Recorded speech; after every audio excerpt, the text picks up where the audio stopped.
Good day, people. How are you all doing today? I hope you are all practicing some sort of self-care for yourselves.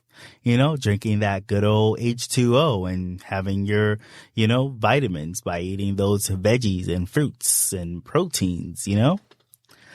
But today's topic is not about self-care. It's about why do you kill plants? Why don't you have a green thumb? And what does that even mean? Why? Why do you have a brown thumb? And why do I have a green thumb? Why is that? We're going to talk about that in a minute, all right? But let's go through our intro.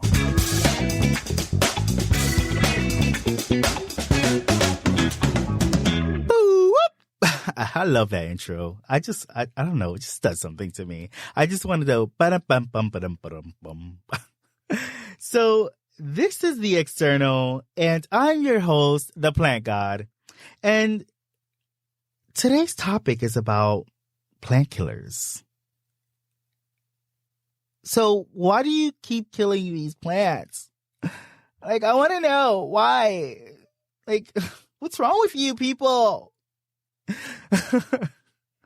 So before we get into the meat and potatoes of things, all right? Before I even educate you all on why you're killing these plants, let's go into the history of what it actually even means to be a green thumb, first of all, right?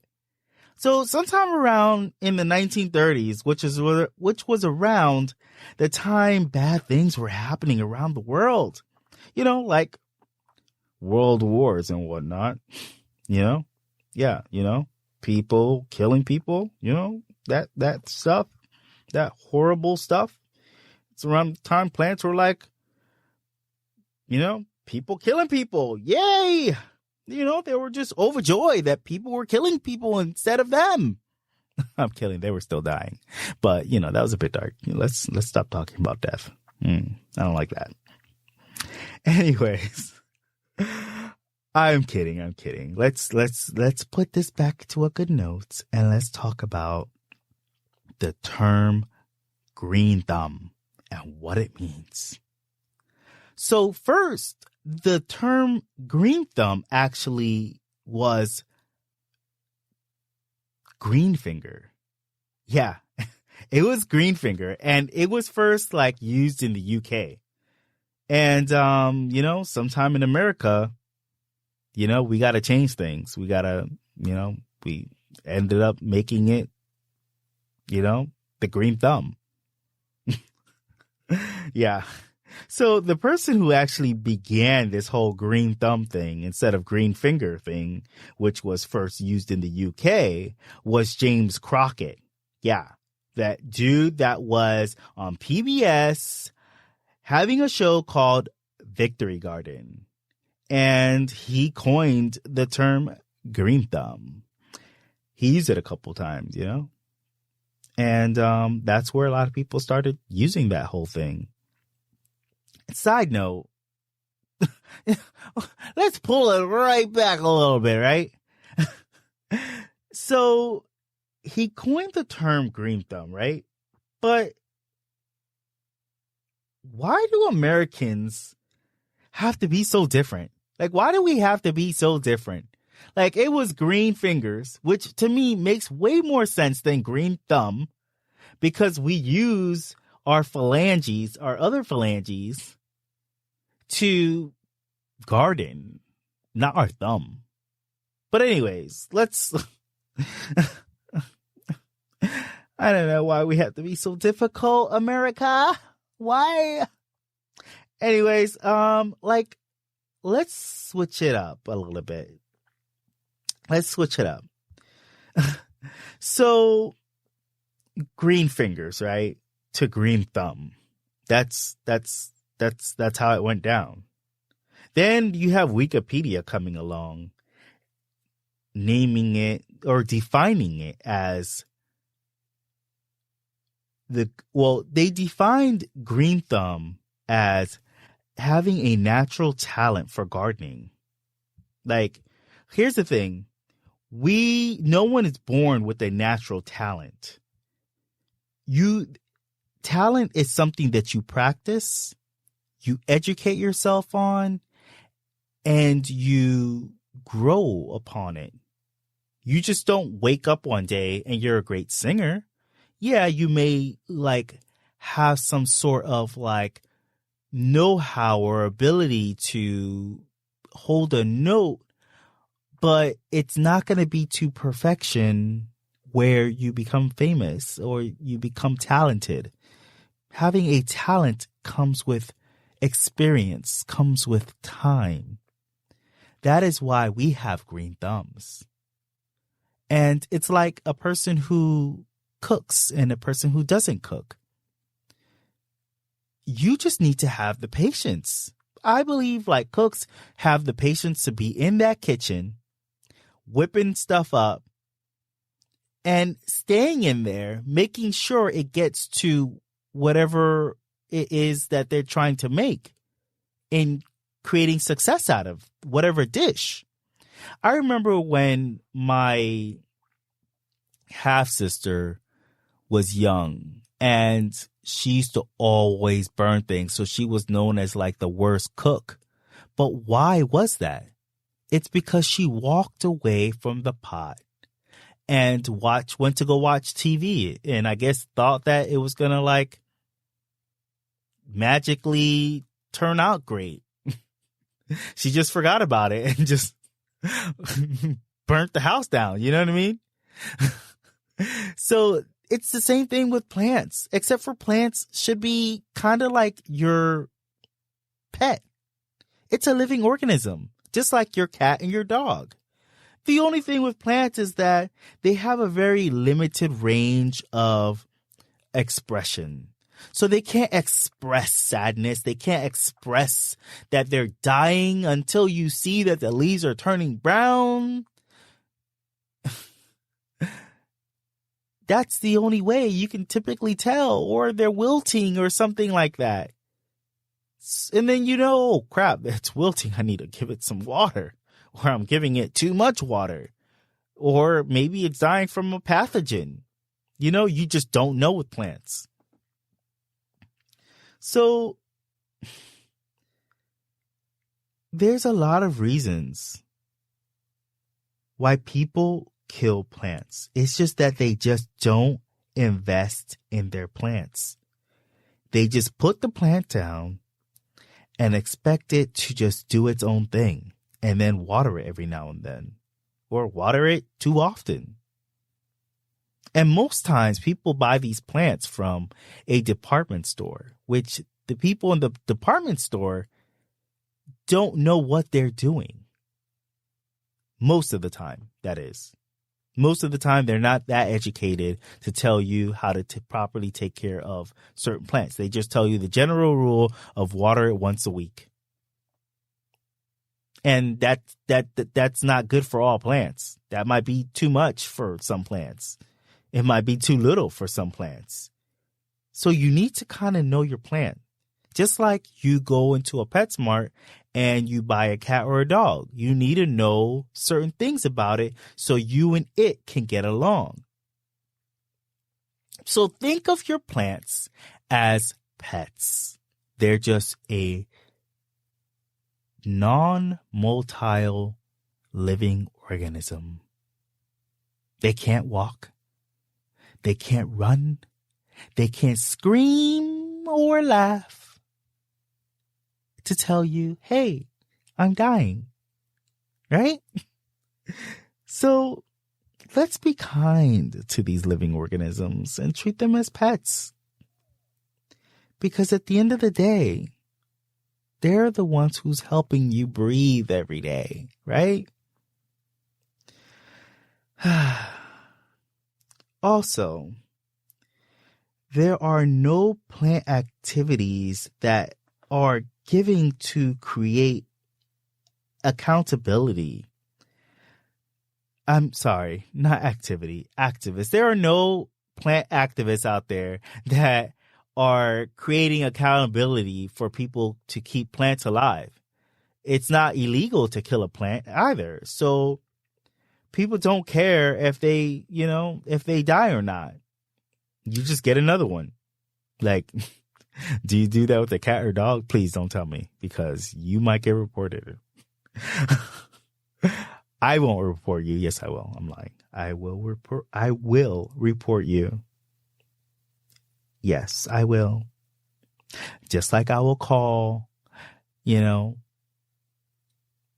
what is that called for children? Animal Protective Services? Wait. Oh, I'm kidding. I'm sorry if you have children. I was just kidding. They have, things for children, services out there. And for animals. Animal Protective Services, I believe it's called. But anyways, I'm just kidding, people. Please don't get your, panties in a bunch. All right. I'm just kidding. But yeah, let's do some accountability to ourselves. So here's the thing. You have a thing called microclimates.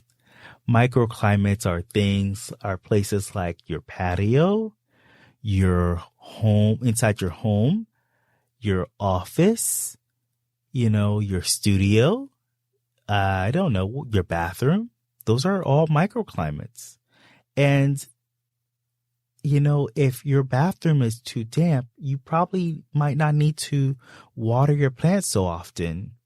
If your house is too cold, you might not need to water your plants so often because of condensation, right?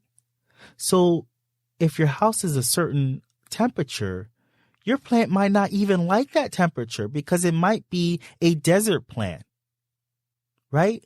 Like, remember when there was that big old, succulent thing? A lot of people were just out there buying succulents, and then they were dying by the numbers because people were buying these desert plants, putting it in their homes, right? And putting it in a low light area.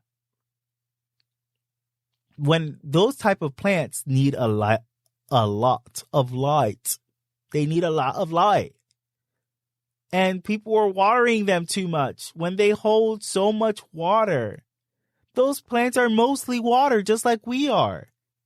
Humans, that is.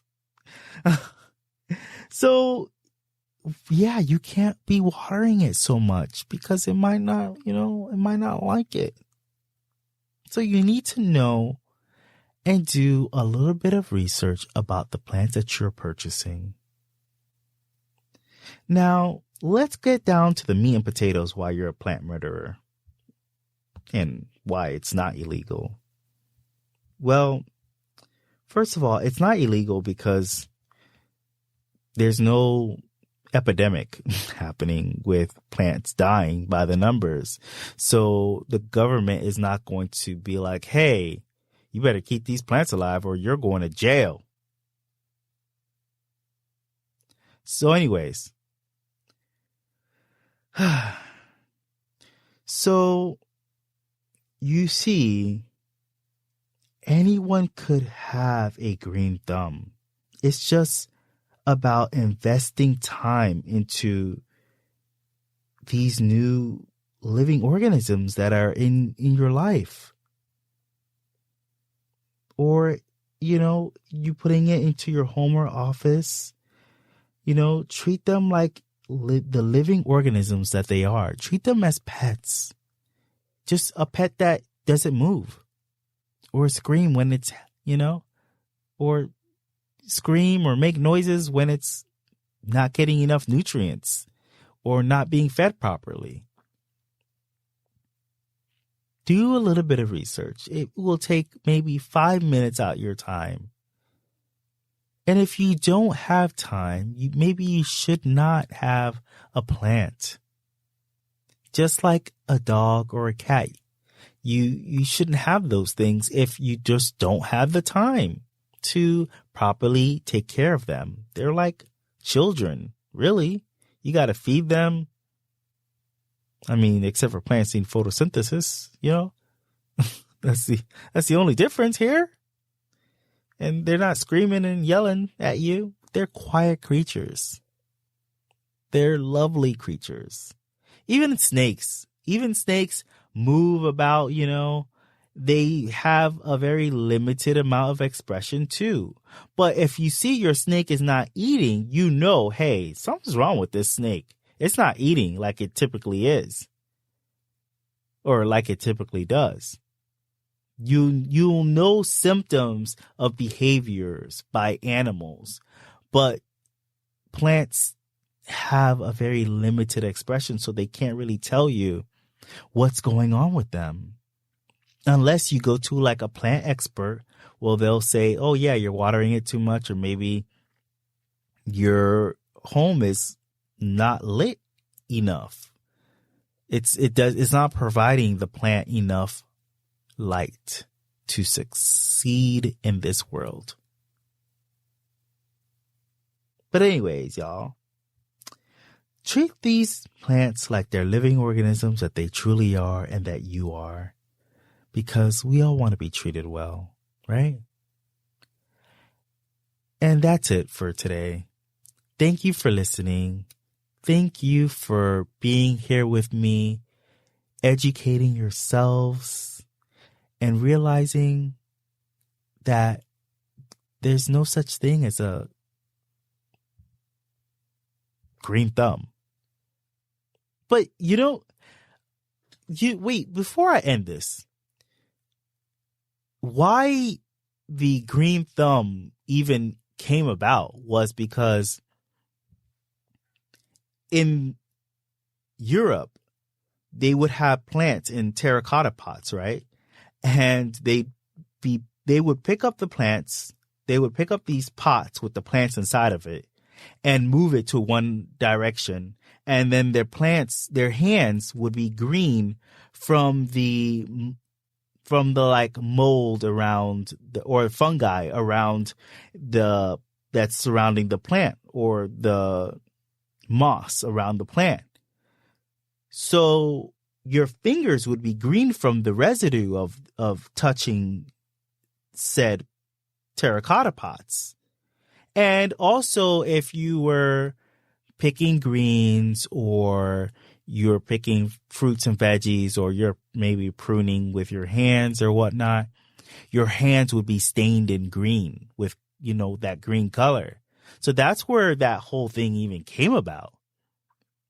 So as you can see, everyone had a green thumb. If you were picking greens and about to cook yourself a salad or something, or I don't know, eating some peas and picking the ends of the peas, you had a green thumb. So that's where not green thumb, they said green fingers back then. Now we say green thumb. I wonder if they still say that in Europe, green fingers instead of green thumb. Because, Americans, we're kind of difficult with that. We're always changing things and expecting everyone else to be on board when we should be on board. Like, how do you just start changing something? Huh? Anyways, I'm your boy, the Plant God, and this is The External. Thank you for listening. Please don't forget to subscribe, follow, and rate me. Rate my channel. Rate my channel. In the next couple of weeks, we're going to be going into some other interesting topics. And I want you all to be here with me and listen to me and educate yourselves about these plants and what's going on. We're going to be talking about plant pathogens. And are your plants suffering from an abiotic system? Are your plants suffering from an abiotic situation or a biotic situation? Abiotic meaning, like some sort of environmental situation, or biotic meaning some kind of biological living organism, or actually some kind of living organism. Biological living organism. Listen to me. Me trying to sound smart, Anyways, I'm the Plant God, and I love you all. Thank you for listening. Ba-da-ba-ba-ba-ba-da-ba-dum.